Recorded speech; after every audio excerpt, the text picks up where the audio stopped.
안녕하세요. 저는 40대 남자이고 평범한 직장인입니다. 친구의 장모님을 사랑하게 된 사연을 보내려고 합니다.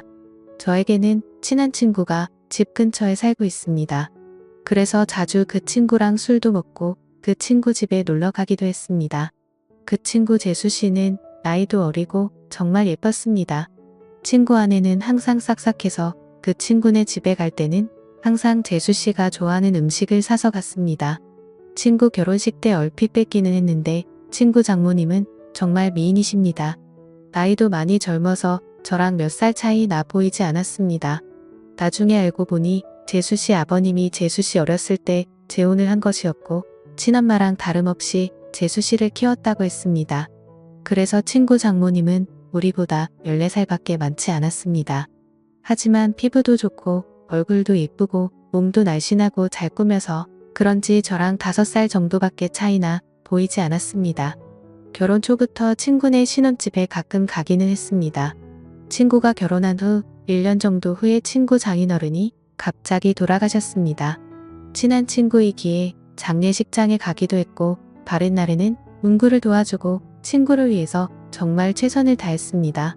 장례가 끝나고 몇 주 후에 친구에게 연락이 와서 밥을 먹기로 했습니다. 장례식 때 도와준 걸 자신의 장모님이 너무 고맙게 생각해서 친구 집에서 밥 한 끼 먹자고 하셨다고 했습니다. 장소는 비록 친구 집이었지만 친구 장모님이 손수 음식을 해주셨습니다. 나이는 저보다 그렇게 많지는 않지만 그래도 오랜 기간 주부로 지내셔서 그런지 정말 음식 솜씨가 뛰어났습니다. 결혼식 때 잠깐 뵙고 장례식장에서 초췌한 모습만 봤는데 오늘 친구 장모님을 보니 정말 뛰어나 외모를 가지고 있으셨습니다. 친구 아내도 예뻤지만 친구 장모님은 정말 아름다우셨습니다. 사이 친구니 저를 사이처럼 대해주시기는 했지만 저는 약간 여자로 느껴지기도 했습니다. 친구는 예쁜 아내도 있고 젊고 아름다운 장모님도 있다는 게 부러웠습니다. 그렇게 좋은 시간을 가지고 몇 년 지났을 때였습니다. 친구는 그 사이 아들을 낳았는데 아들이 돌이 지나자 재수씨가 복직을 해야 해서 장모님이 집에 와서 봐주신다 했습니다. 친구 아들이 너무 어려서 한 번도 찾아가지 못했지만 돌잔치를 기점으로 친구도 시간이 많아져서 종종 밖에서 보기도 했고 2차로 친구 집에 가기도 했습니다.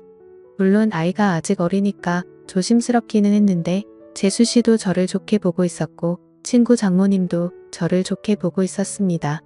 처음에는 아무래도 사이 친구다 보니 어색한지 장모님은 방에 들어가셨습니다. 하지만 시간이 지나자 같이 술 한 잔씩 하기 시작했습니다. 장모님도 술을 좋아하시는데 손자 때문에 많이는 안 드셨지만 그래도 맥주 몇 잔씩 드시며 좋아하셨습니다.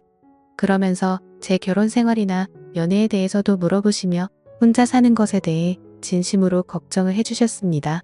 어느 순간 친구를 통해서 반찬도 보내주시고 더 자주 초대해 저녁을 대접해주기도 했습니다.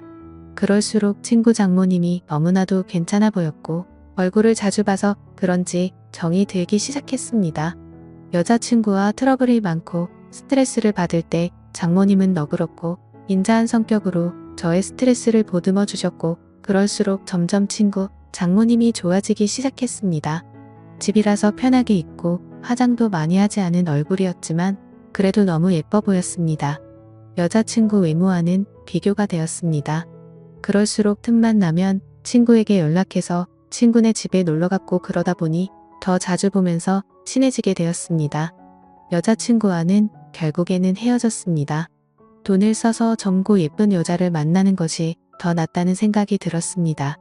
그리고 내 마음의 친구 장모님이 한 번 자리 잡고 나니 여자친구가 마음에 들지 않았습니다. 친구 장모님을 따로 만날 기회가 없었고 항상 친구나 재수씨와 함께 봤기 때문에 제 마음을 표현하기는 힘들었습니다. 어떻게 연락처를 가지고 있기는 했지만 가끔 안부식으로 몇 번 연락을 한 게 다였습니다. 그러다 어느 날 기회가 왔습니다. 친구가 아내와 아들을 데리고 며칠 해외여행을 간다고 했습니다. 장모님에게 같이 가자고 했지만 새 식구 오붓하게 다녀오라며 자신은 좀 쉬기도 하고 친구들도 만날 거라고 했습니다. 저는 그게 기회라고 생각해서 따로 친구 장모님을 만나기로 했습니다. 친구가 여행을 간다고 한 날 연락을 했습니다. 친구 여행 가서 혼자 계시느라 심심하지 않으시냐? 그동안 저에게 대접을 잘해주셔서 한번 대접을 하고 싶다고 했습니다. 장모님은 스케줄이 좀 있다고 하셨고 스케줄 없는 날에 그런 맛있는 거 사달라고 하셨습니다. 친구 장모님이 먹고 싶다는 메뉴를 검색해서 일부러 차로 몇십 분 가야 하는 괜찮은 맛집을 알아봤습니다. 장모님도 좋다고 하셨고 제가 차를 몰아 장모님을 태우려고 친구네 집으로 갔습니다. 그동안 친구 집에서 편한 모습만 봤었는데 외출을 한다고 꾸민 장모님을 보니 정말 아름다웠습니다. 누가 보면 정말 40대인 줄 알 정도였습니다. 물론 저를 사위 친구로 생각하시고 편하게 오신 거였지만 저는 꾸민 그녀를 보자 첫 데이트 마냥 심장이 쿵쾅거렸다. 드라이브도 하고 남한강이 보이는 분위기 좋은 곳에서 맛있는 밥도 먹었습니다. 조금이라도 그녀와 더 있고 싶어서 분위기가 좋은 카페에 가서 이야기도 많이 했습니다. 장모님은 이제 손주도 다 컸고 어린이집 학원은 친구나 재수시도 할 수 있으니 이제 슬슬 친구네와는 따로 살 생각이라고 했습니다. 친구 부부에게도 얘기를 했는데 아직은 같이 살기를 원한다며 아마 혼자 지낼 자신이 걱정돼서 그런 것 같다고 했습니다. 장모님이 친구네 집에 계속 있으면 솔직히 저에게는 전혀 기회가 없기 때문에 저는 맞장구 쳐주는 것처럼 이제 장모님도 따로 사시면서 장모님 인생을 즐기라고 말했습니다. 장모님도 저랑 얘기가 통한다며 좋아했습니다. 장모님을 바래다 주고 헤어지기가 아쉬워서 술 한잔 하자고 했습니다. 하지만 장모님은 다음날 아침부터 친구들과 스케줄이 있다며 거절하셨습니다. 며칠 안 남은 친구네 여행 기간에 시간 되실 때 있냐고 물어봤지만 간만에 혼자 있는 기간이라 스케줄을 다 잡아놨다며 친구 부부가 여행 끝나고 돌아오면 집으로 한번 와서 함께 마시자고 했습니다. 저는 너무나도 아쉬웠지만 계속 들이대면 거부감이 될까봐 그녀를 돌려보냈습니다. 집으로 들어오니 너무나도 아쉬움이 남았고 장모님을 생각하며 스스로 위로를 했습니다. 그 후로 몇 개월 친구네 집에 몇 번 갔고 친구 장모님을 보면서 애틋한 감정은 점점 부풀어 올랐습니다. 그러던 어느 날 친구네 집에 갔을 때 장모님이 보이지 않으셨고 친구는 며칠 전부터 따로 나가 사신다고 했습니다. 그 얘기를 듣고 몇 날 며칠을 고민하다가 장모님께 메시지를 보냈습니다.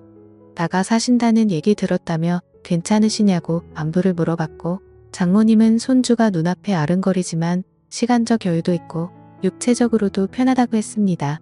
이런저런 얘기를 하다가 시간 될 때 같이 식사하자고 했고 그 후로 연락을 더 주고받다가 결국 만나게 되었습니다.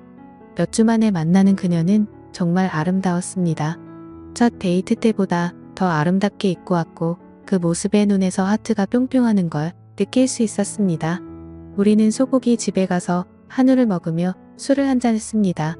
그녀는 다음 날 스케줄이 없다며 오랜만에 술을 실컷 마시고 싶다고 했습니다. 고기질이 좋으니 술은 술술 들어갔고 장모님도 저도 술에 좀 취했습니다. 장모님은 은근히 제 마음을 알고 있다는 표현을 하면서도 자신이 나이도 있고 관계가 친구 장모님이니 그런 생각은 접으라는 식으로 말했습니다. 그 소리에 처음에는 당황하기도 하고 부끄럽기도 했지만 나이가 뭐가 중요하고 그리고 비밀로 하면 관계가 뭐가 중요하냐며 제 마음을 고백했습니다. 어차피 이렇게 끝이 날 거면 제 마음이라도 고백해야 한다고 생각했습니다. 그녀는 제가 술이 좀 과했다며 일어서자고 했고 그렇게 그녀를 택시에 태워 돌려보내고 가슴이 너무 아파서 눈물이 났습니다.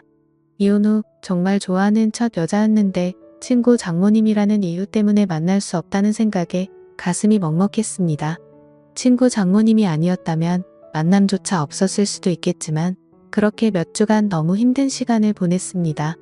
그러다 술에 취해 그녀에게 연락했습니다. 정말 좋아하고 잊으려고 노력해도 잘 안 된다고 한 번만 더 만날 수 있냐고 진심으로 고백했습니다. 며칠간 연락이 없다가 그녀에게서 연락이 왔고 그녀의 집 근처 술집에서 만났습니다. 다시 만난 그녀는 여전히 예쁘고 아름다웠지만 표정은 조금 차가웠습니다. 우리는 한동안 말없이 술만 마셨습니다. 이게 마지막일지도 모른다고 생각하니 너무나도 슬펐고 저는 마지막으로 제 진심을 이야기했습니다. 제 마음을 안 받아줘도 좋고 안 받아준다면 다시는 연락하지 않겠다고 했습니다. 하지만 그녀를 진심으로 좋아하고 사랑한다고 했습니다. 진심 어린 제 말이 통했는지 그녀는 조금씩 미소를 보이기 시작했습니다. 치킨, 술, 안주도 다 떨어져서 자리에서 일어나자고 말했더니 그녀는 장소를 옮겨서 맥주 한 잔 더 하자고 했습니다. 저는 그 자리가 마지막 자리일 줄 알았는데 그녀의 반응에 놀랍기도 하고 좋기도 했습니다. 맥주집으로 자리를 옮겼는데 이전 술집에서와는 다른 그녀의 표정과 행동을 보였습니다. 중간중간 기억이 나지 않지만 정신을 차렸을 때 우리는 그녀의 집에서 서로를 바라보고 있었고 그렇게 우리의 첫날이 시작되었습니다. 다음날 그녀의 집에서 늦잠을 자고 숙취로 머리가 아팠습니다. 거실에 나가보니 그녀는 벌써 북엇국을 끓이고 있더군요. 우리는 말없이 밥을 함께 먹었고 연인처럼 대화를 주고받았습니다. 술에 취한 저를 꼬신 건 자신이라며 웃으면서 얘기하더라고요. 장모님은 아름다운 얼굴만큼이나 30대라고 해도 믿을 만큼 몸매도 관리를 잘했었습니다. 얼굴도 몸도 50대가 아니었습니다. 그 후로 우리는 연인이 되었고 서로의 집을 오가며 사랑을 키워나가고 있습니다. 그녀와 저의 나이 차이는 전혀 문제될 게 없고 비밀만 잘 지키며 사랑한다면 관계에도 문제가 없을 것 같습니다. 저도 그녀도 서로에게 푹 빠져 있고 이렇게 오랫동안 함께 사랑하고 싶습니다. 어떻게 보면 남들이 손가락질할 관계이지만 저도 혼자이고 그녀도 혼자인데 그런 게 문제가 되는 현실이 너무나도 안타깝습니다. 오늘의 사연은 여기까지입니다. 긴 사연 끝까지 읽어주셔서 감사합니다.